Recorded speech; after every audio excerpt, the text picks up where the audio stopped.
Welcome to another video. आज की video में बात करेंगे कि क्या हुआ ब्लैक रोड का एपिसोड 119 में। तो इस एपिसोड की शुरुआत हम देख पाते हैं कि जब डीमन का प्रहार बढ़ रहा था क्लोवर किंगडम वालों के ऊपर, तो उससे मुकाबला करने के लिए सामने आया एक धुरंधर जो कि था ल्यूमियर सिल्वर मिलियन क्लोवर, जिसकी बाद में कई गाथाएं बनी और उसको जाना गया फर्स्ट विज़र्ड किंग के तौर पर। तो अब आगे ब्लैक रोड के एपिसोड में शुरू हम देख सकते हैं दो विलन या फिर तो क्लोवर किंगडम के कुछ कैदी जो फंसे हुए जगह जहाँ उनके मैजिकल शक्ति उन्होंने बचा रखा है। मतलब इसकी मैजिकल शक्ति ये है कि इसको कोई फील नहीं कर सकता, जहाँ आसन इसकी की फील करके इसको हराया था। तो जिस वजह से इसके ऊपर एंटी मैजिक बुलबुले भी बेअसर है, लेकिन सिर्फ तब तक जब तक इसकी शक्तियाँ खत्म नहीं होती, मतलब माना खत्म नहीं होती। तो अब आगे बढ़ते हैं कैप्टन यामी की तरफ, जो अब आज़ाद है इन गुलगुले बुलबुलों के कैद से, क्योंकि लिस्ट की शक्ति ने फिर लिस्ट के इस वार ने सब कुछ हिला दिया। मतलब सारी जगह का नक्शा बदल दिया और सब कुछ नीचे सिंक हो गया। तो इसके अलावा यहाँ पर कैप्टन यामी सिर्फ एक और बार यूज कर सकते हैं अपने डायमेंशन स्लैश का, जहाँ वो ये भी जानते हैं कि इस डीमन से लड़ने का सिर्फ एक और जरिया है, और वो है आस्था, जिसकी तलवार काफी ज्यादा ब्लैक मैजिक से भर गई, मतलब एंटी मैजिक से भर गई, और वो बिना कंट्रोल के पहुंच गई डीमन की तरफ और उसके त्रिशूल को तोड़ते हुए आगे बढ़ गई। और अब भी ये तलवार आस्था कंट्रोल में नहीं है, जहाँ दोबारा डीमन की तरफ बढ़ रही है। लेकिन डीमन ने अपने वर्ड सोल मैजिक से कुछ और गुलगुले पिलपिली चीजें ला दी है, और साथ में कुछ भौंकते हुए पेड़ पौधे भी जो काटने को तैयार है, जिससे बचाया यहाँ पे आस्था को फर्स्ट विज़र्ड किंग ने। लेकिन अब भी वो तलवार आस्था के कंट्रोल में नहीं है, जहाँ उसने फर्स्ट विज़र्ड किंग को भी हिट कर दिया और बाकी लोगों ने भी काम किया, लेकिन किसी का भी कोई वार यहाँ पे काम नहीं कर रहा। जहाँ पैट्रिक को याद आता है कि उसका एक वार है जो कि डीमन की सौगात है, और ये अब वो डीमन के लिए नहीं अपने साथियों की मदद करने के लिए इस्तेमाल करेगा, जो कि है demon light magic light sword of conviction, जो बखूबी काम कर रही है इन चीजों के खिलाफ।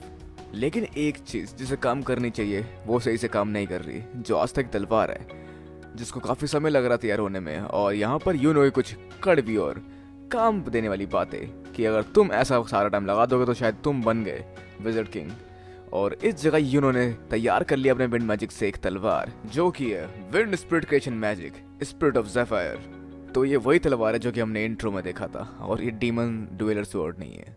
और इसने काफी हद तक हौसला दिया आस्था को, और अब आस्था भी तैयार है अपनी तलवार के साथ anti magic demon slayer sword black divider. तो भले ही इन दोनों को नई नई तलवारें मिल चुकी हो, लेकिन ये अब भी काफी स्लो है इस डीमन तक पहुंचने के लिए। और जो बात उनको पसंद नहीं आई, और उसने अपनी विंड की मैजिक से आस्था की स्पीड में बढ़ोतरी की, और इसके साथ साथ आस्था की तलवार हो गई डीमन के आर पार। और जिसके बाद डीमन की बोलती बंद हो गई, लेकिन उसका पूरा शरीर बोलने लगा बहुत सारी फालतू की बातें, और साथ साथ उसके दिल ने भी जगह बदल ली, और साथ में उसका पारा भी चढ़ गया, जिसके बाद उसने ठान ली सबको मारने की। सारी इंसानियत और सब कुछ जिनको बचाने का जिम्मा लिया लिस्ट और फर्स्ट विज़र्ड किंग ने, और डीमन भी तैयार हो गया मारने के लिए आस्था और यूनो को। लेकिन वो दोनों भी तैयार है, जहाँ दोनों काटते पीटते हुए आगे बढ़ रहे हैं डीमन की तरफ, मतलब एक तेजी के साथ और काफी फ्लुएंटली और आसानी से अपनी तलवारों से डीमन के सारे वार और प्रहार को नाकाम कर रहे हैं। तो यह शानदार गठबंधन आस्था और यूनो का, और बेहतरीन वारों की लड़ाई लग चुकी है यहाँ पर एक के बाद एक। और जिस चीज को देखते हुए लिस्ट और फर्स्ट विज़र्ड किंग ने तय कर लिया कि उन्हें करना क्या है। यहाँ बीच में हम देख सकते हैं कि मैरिलियोना पागल हो चुकी है, जो इस चीज को देख के एक्साइटेड हो गई, क्योंकि ये काफी अलग है, जो सब कुछ अब्सॉर्ब कर ले रही है, और अब भी उससे लड़ रही है, भले ही सब असर ना हो रहा हो चीजों के ऊपर। लेकिन सबको बचाने के लिए लिस्ट और फर्स्ट विज़र्ड किंग ने जोड़े हाथ, और साथ में दोनों ने जोड़ के अपने अपने हाथ सबकी तरफ एक एनर्जी भेजी, जिससे इस चीज का असर उनके ऊपर नहीं हो रहा, और अब सब इम्यून हो चुके हैं इस गुलगुली चीजों के इफेक्ट से।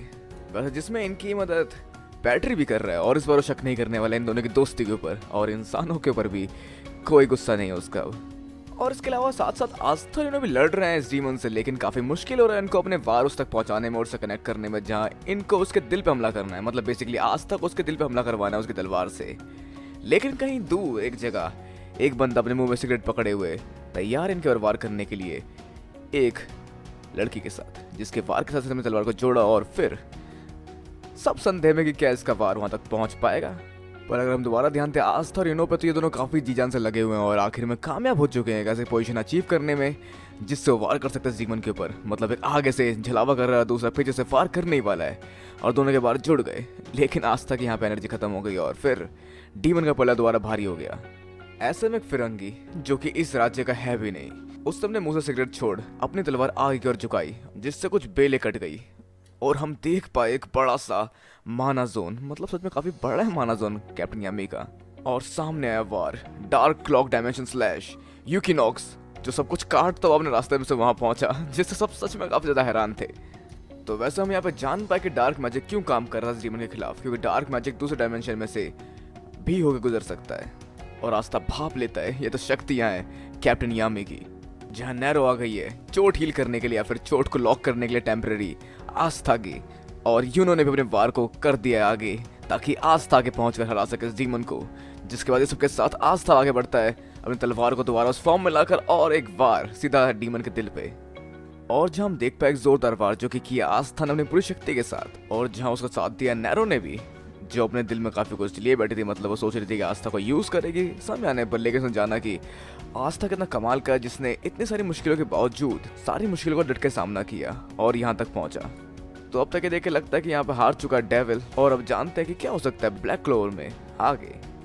तो उसके प्रीव्यू में हम देख सकते हैं कि शायद ये लोग जीत चुके हैं, जिसकी वजह से सब काफी ज्यादा हैरान है। मतलब लिस्ट और फर्स्ट विजर किंग काफी हद तक हैरान है इससे, और सब साथ में शायद बाहर एक साथ इकट्ठे हुए हैं। और यहाँ पे हील कर रही है मिमोसा, जहाँ आस्था के शरीर की बैंड बच चुकी, क्योंकि इसकी इंजरीज काफी हद तक सील कर दी थी। मतलब उसके पेन को शायद महसूस नहीं कर पा रहा था नैरो की शक्ति के साथ, मतलब उसके वजह से।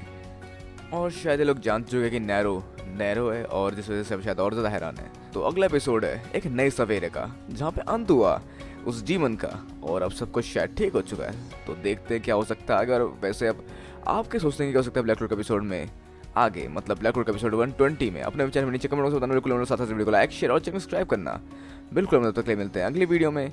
Sayonara and have a nice day.